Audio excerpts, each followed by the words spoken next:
ഈ വീഡിയോ കാണുന്ന നിങ്ങൾ +2 കഴിഞ്ഞ് ഏത് കോഴ്സ് എടുക്കണമെന്ന് കൺഫ്യൂഷനുള്ള വ്യക്തികളാകാം, അല്ലെങ്കിൽ കോളേജിൽ പഠിക്കുന്ന വ്യക്തികളാകാം.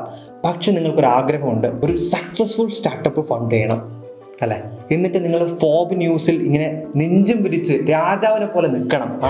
ഫോബിൻ്റെ ആദ്യത്തെ ആ ഒരു മാഗസീനിൽ നിങ്ങളെ പിക്ചർ ഇങ്ങനെ രാജാവിനെ പോലെ നിൽക്കണം അല്ലേ? അല്ലെങ്കിൽ കുറേ ന്യൂസ് ചാനലുകൾ നിങ്ങളെ പേര് വിളിച്ച് കൂവണം, ഒരു സെലിബ്രിറ്റി ആകണം, കുറേ പൈസ ഉണ്ടാക്കണം, കുറേ ജനങ്ങൾക്ക് വാല്യൂ പ്രൊവൈഡ് ചെയ്യണം, അതുകൂടാതെ കുറേ ജനങ്ങൾക്ക് നിങ്ങൾക്ക് എംപ്ലോയ്മെൻറ്റ് കൊടുക്കണം. ഇങ്ങനെയൊക്കെ ഒരു ആഗ്രഹമുള്ള വ്യക്തികളാണോ നിങ്ങൾ? എന്നാൽ ഈ വീഡിയോ നിങ്ങൾക്കുള്ളതാണ്. സ്റ്റാർട്ടപ്പ് എങ്ങനെ ഫൗണ്ട് ചെയ്യാം, അതിന് എന്തൊക്കെ പ്രോസസ്സ് ഉണ്ട് എന്നൊക്കെ അറിയുന്നതിന് മുന്നേ ഈ +2 തൊട്ട് കോളേജ് എൻഡിങ് വരെ ഉള്ള സമയ കാലഘട്ടങ്ങൾ നിങ്ങൾക്ക് വളരെ ഇമ്പോർട്ടൻ്റ് ആയ ഒരു സമയമാണ്. അത് എന്തുകൊണ്ടാണ് എന്ന് ഞാൻ ആദ്യം പറഞ്ഞു തരാം. കാരണം എന്താണെന്ന് വെച്ച് കഴിഞ്ഞാൽ, ഒന്ന്, നിങ്ങൾ ടീനേജ് കഴിഞ്ഞ് ഒരു അഡൾട്ടായ അല്ലെങ്കിൽ മെച്യൂർ ആയ ഒരു പീരീഡാണിത്. ഈ സമയത്ത് നിങ്ങൾക്ക് എന്ത് ശരി അല്ലെങ്കിൽ എന്ത് തെറ്റ് എന്ന് തിരിച്ചറിയാൻ പറ്റുന്ന ഒരു സമയമാണിത്. അതുകൂടാതെ വലിയ ഉത്തരവാദിത്തങ്ങളൊന്നും ഇല്ലാത്ത ഒരു സമയമാണിത്. എന്തുകൊണ്ടെന്ന് വെച്ചാൽ അച്ഛനമ്മമാരുടെ വളരെയധികം സപ്പോർട്ട് നമുക്ക് കിട്ടുന്നുണ്ട്, ഫിനാൻഷ്യലി. അങ്ങനെ പല കാര്യത്തിലും നമുക്ക് ഇവിടെ വലിയ സപ്പോർട്ട് കിട്ടുന്നുണ്ട്.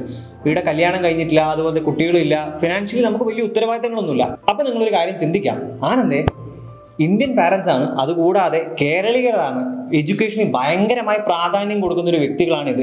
അപ്പോൾ ഈ സമയത്ത് സ്റ്റാർട്ടപ്പും കാര്യങ്ങളെല്ലാം പറഞ്ഞ് വീട്ടിലെത്തിക്കഴിഞ്ഞാൽ അടിച്ച് ബൈക്കൂലേ എന്ന് ചിന്തിക്കാം. ശരിയാണ്. പക്ഷേ ഇപ്പോൾ പല ഇൻഫ്ലുവൻസേഴ്സും കാര്യങ്ങളൊക്കെ വന്ന് നമ്മളെ പാരൻസിനെ മോട്ടിവേറ്റ് ചെയ്ത് അവർക്ക് ഒരു തിരിച്ചറിവുകൾ കൊടുക്കാൻ തുടങ്ങി. ഓക്കെ, നമ്മളെ പാരൻസൊക്കെ പുറം രാജ്യത്തുള്ള പാരൻസിനെ പോലെ മാറിക്കൊണ്ടിരിക്കുകയാണ്.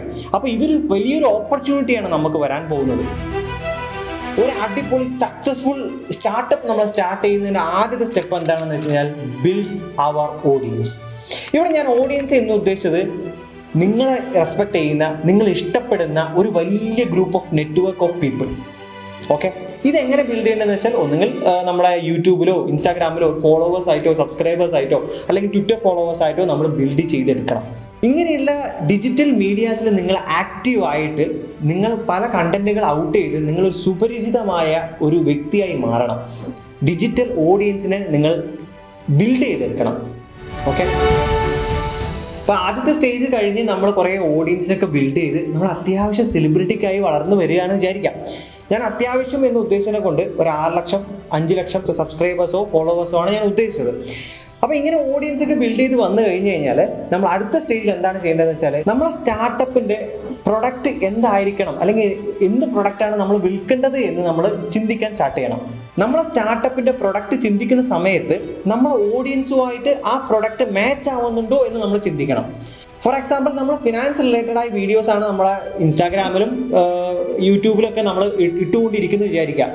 പക്ഷെ നമ്മൾ അവിടെ പോയിട്ട് നമ്മൾ എന്താ പറയുക, ഒരു ചോക്ലേറ്റ് വിൽക്കാൻ വേണ്ടി നിന്ന് കഴിഞ്ഞാൽ എന്ത് സംഭവിക്കും? നമ്മൾ അവിടെ വിറ്റ് പോകില്ല. പക്ഷെ അതിന് പകരം നമ്മളൊരു ഫിനാൻഷ്യൽ ടൂൾ ഇൻട്രൊഡ്യൂസ് ചെയ്ത് കഴിഞ്ഞാൽ നിങ്ങൾ ഓഡിയൻസ് വാങ്ങും. അടുത്തതായി നമ്മൾ പ്രൊഡക്റ്റിനെ പറ്റി ചിന്തിക്കുന്ന സമയത്ത് അത് പ്രോഫിറ്റബിൾ ആക്കാൻ പറ്റുമോ, ഏതെല്ലാം വഴിയിൽ പ്രോഫിറ്റബിൾ ആക്കാൻ പറ്റും, നമ്മൾ ഏതെല്ലാം വഴിയിൽ വേണം വിൽക്കാൻ, ഓഫ്ലൈൻ ആണോ ഓൺലൈനിലാണോ, ഓഫ്ലൈൻ ആണെങ്കിൽ അത് എന്തെല്ലാം കോസ്റ്റ് വരും, ഓൺലൈൻ ത്രൂ ആണെങ്കിൽ അതിനെന്തൊക്കെ കോസ്റ്റ് വരും എന്നൊക്കെ നമ്മൾ ചിന്തിക്കണം. അപ്പോൾ നമ്മുടെ പ്രൊഡക്റ്റ് എന്താണ്, അതെങ്ങനെയായിരിക്കും എന്നൊക്കെ നമ്മൾ കണ്ടുപിടിച്ചു. അപ്പോൾ ഇനി അടുത്ത ലെവലിൽ അടുത്ത സ്റ്റെപ്പിൽ നമ്മൾ എന്താണ് ചെയ്യേണ്ടതെന്ന് വെച്ച് കഴിഞ്ഞാൽ, ആ പ്രൊഡക്റ്റ് നമ്മൾ തന്നെ ഒന്ന് ഉണ്ടാക്കി വിറ്റ് നോക്കുക.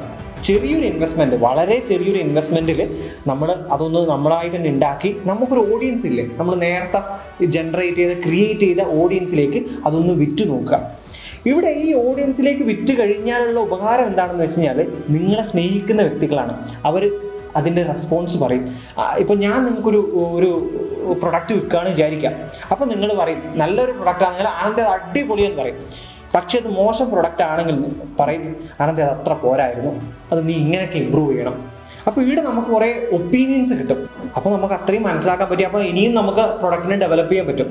ഓക്കെ, അതാണ് ഞാൻ ബിൽഡ് അവർ ഓഡിയൻസ് എന്നതിനെ കൊണ്ട് ഞാനിവിടെ ഇത്രയും ഇമ്പോർട്ടൻ്റ് ആയി പറഞ്ഞത്. ഓക്കെ, അപ്പോൾ നമ്മൾ ഈ സ്റ്റേജിൽ നമ്മൾ പ്രൊഡക്റ്റ് നമ്മളെ ഓഡിയൻസിന് വിറ്റ് നമുക്കത് പ്രോഫിറ്റബിൾ ആയി അല്ലെങ്കിൽ ഒരു ജെന്യുവൻ പ്രൊഡക്റ്റ് ആണ് എന്ന് നമുക്ക് മനസ്സിലാക്കിയ ശേഷം നമ്മളെ പ്രോഫിറ്റ് പ്ലാനും നമ്മളെ ബിസിനസ് പ്ലാനൊക്കെ എടുത്തിട്ട് നമുക്കൊരു ഏഞ്ചൽ ഇൻവെസ്റ്റേഴ്സിനെ അപ്രോച്ച് ചെയ്യാൻ നമ്മൾ റെഡിയായി. അപ്പോൾ ഈ ഏഞ്ചൽ ഇൻവെസ്റ്റേഴ്സ് എന്ന് പറഞ്ഞാൽ എന്താ സംഭവം? നമ്മളെ ഇപ്പോഴത്തെ ഒരു നോൺ ഡെവലപ്ഡ് പ്രൊഡക്റ്റിനെ ഒന്ന് ഡെവലപ്പ് ചെയ്തെടുത്ത് കുറേ കസ്റ്റമേഴ്സിലേക്ക് എത്തിക്കാൻ വേണ്ടി അല്ലെങ്കിൽ കുറച്ചും കൂടി വളർത്തിയെടുക്കാൻ സഹായിക്കുന്ന ഇൻവെസ്റ്റേഴ്സാണ് അവർ. നമ്മുടെ ബിസിനസ് പ്ലാനും അല്ലെങ്കിൽ പ്രോഫിറ്റ് പ്ലാനും ഒക്കെ കണ്ട് ഇഷ്ടപ്പെട്ട് ഇൻവെസ്റ്റ് ചെയ്യുന്ന വ്യക്തികളാണ് അവർ. ഞാൻ നേരത്തെ പറഞ്ഞ സ്റ്റെപ്പുകളെല്ലാം ചെയ്ത് നമ്മൾ വന്ന ഒരു വ്യക്തിയാണെങ്കിൽ ഏഞ്ചൽ ഇൻവെസ്റ്റേഴ്സ് ഇൻവെസ്റ്റ് ചെയ്യാൻ വളരെയധികം പോസിബിലിറ്റി അധികമാണ്. എന്തുകൊണ്ടെന്ന് വെച്ചാൽ നമ്മുടെ പ്രൊഡക്റ്റ് വാങ്ങാനുള്ള ഓഡിയൻസ് ഓൾറെഡി റെഡിയാണ്. കസ്റ്റമേഴ്സ് ഓൾറെഡി അവിടെ റെഡിയാണ്. നമുക്കൊരു പ്രത്യേക രീതിയിലൊരു മാർക്കറ്റിംഗ് പ്ലാനോ അങ്ങനെ ഒന്നും നമുക്കിവിടെ വേണ്ടി വരില്ല. അതൊന്ന്, മാർക്കറ്റിംഗ് എക്സ്പെൻസ് ഒരുപാട് കട്ട് ചെയ്തു പോകും.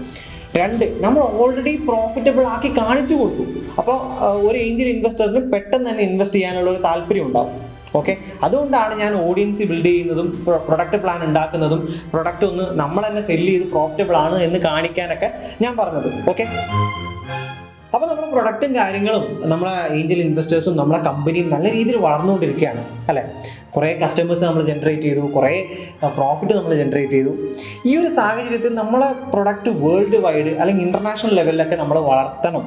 അങ്ങനത്തെ ഒരു സിറ്റുവേഷൻ നമുക്കുണ്ട് എങ്കിൽ അതിനെ സഹായിക്കുന്ന ഒരു വ്യക്തികളാണ് വി സി ഫേംസ് അല്ലെങ്കിൽ വെഞ്ചർ ക്യാപിറ്റലിസ്റ്റ്. വലിയൊരു ഫണ്ട് നമുക്ക് വേണം നമ്മളെ കമ്പനി ഒന്ന് വലിയ രീതിയിൽ വളർത്താൻ വേണ്ടിയിട്ട് ആവശ്യമുണ്ടെങ്കിൽ മാത്രം നമുക്ക് വെഞ്ചർ ക്യാപിറ്റലിസ്റ്റിനെ അപ്രോച്ച് ചെയ്താൽ മതി. ഇത്രയും സ്റ്റെപ്പൊക്കെ ചെയ്തിട്ടുണ്ടെങ്കിൽ VC ഫണ്ടിങ്ങും നിങ്ങൾക്ക് പെട്ടെന്ന് തന്നെ കിട്ടാൻ ചാൻസ് കൂടും.